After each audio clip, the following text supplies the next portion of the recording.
Audio Jungle.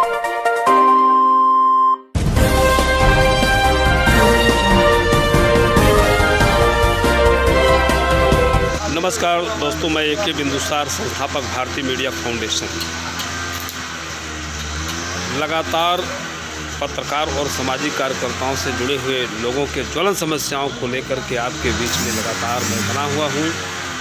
जैसा कि आप जानते हैं कि अभी इधर रिपब्लिकन भारत टीवी के चीफ डायरेक्टर को जिस तरीके से गिरफ्तार किया गया, जिस तरीके से संविधान की धज्जियां उड़ाते हुए गिरफ्तार किया गया, महाराष्ट्र सरकार मुख्य दर्शक बनी रही।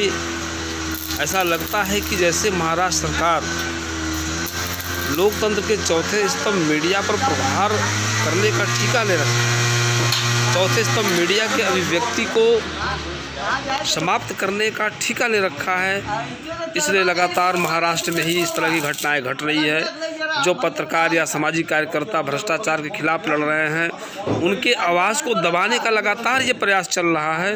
ये महाराष्ट्र सरकार की ओर से चल रहा है। केंद्र सरकार से भी हम लोगों ने मांग किया है कि पत्रकारों की अभिव्यक्ति पर किसी भी तरीके से कोई भी तालाबंदी ना किया जाए। अगर लोकतंत्र का चौथा स्तंभ मुख्य दर्शक हो जाएगा, अगर लोकतंत्र के चौथे स्तंभ की अभिव्यक्ति पर तालाबंदी कर दी जाएगी, तो निश्चित रूप से मैं, जैसा कि आप जान रहे हैं कि इस समय महाराष्ट्र के अंदर जो भी चीज़ें घट रही है, राजनीतिक द्वेष से घट रही है। अभी तक आपने देखा कि महाराष्ट्र में अर्नब गोस्वामी के साथ जो हुआ, ठीक उसी तरह नया प्रकरण सामने आया है। भारतीय मीडिया फाउंडेशन के राज्य चेयरमैन राजेंद्र वाघ जी के साथ घटनाएं घट रही है। उनके खिलाफ एसटी का फर्जी मुकदमा करा दिया गया है। उनकी गलती सिर्फ यह थी कि वे महाराष्ट्र में किसानों के उत्पीड़न के सवाल पर आवाज़ बुलंद करते थे, गरीबों मजलूमों की आवाज़ पर बन करके उनकी आवाज़ को बुलंद करते थे, बहुजनों की आवाज़ को बुलंद करते थे। और ऐसे जो है भ्रष्टाचार विरोधी व्यक्ति के ऊपर अंकुश लगाने के लिए कोई दूसरा रास्ता नहीं मिला, तो फिरका परस्तों ने कुछ लोगों को सामने लाकर एसटी का मुकदमा करा दिया। सिर्फ उनके ऊपर नहीं, बल्कि उनके पत्नी के ऊपर, उनके पिता के ऊपर, उनके माता के ऊपर, पूरे परिवार के ऊपर जो है इस तरह की जो है मुकदमे कराई गई। क्या मेरे पत्रकार साथियों, अगर आप इसी तरह दबे रहेंगे, इसी तरह शांत बैठे रहेंगे, तो अभी अर्नब गोस्वामी के ऊपर हुआ है, राजेंद्र वाघ जी के ऊपर हुआ है, और आने वाले समय में आप जैसे तमाम पत्रकारों की अभिव्यक्ति पर ताला लगाने के लिए आपके ऊपर भी फर्जी मुकदमे किए जाएंगे। और आप निश्चित रूप से सपने में भी ऐसा नहीं सोचते होंगे। इस बात को आप समझिए।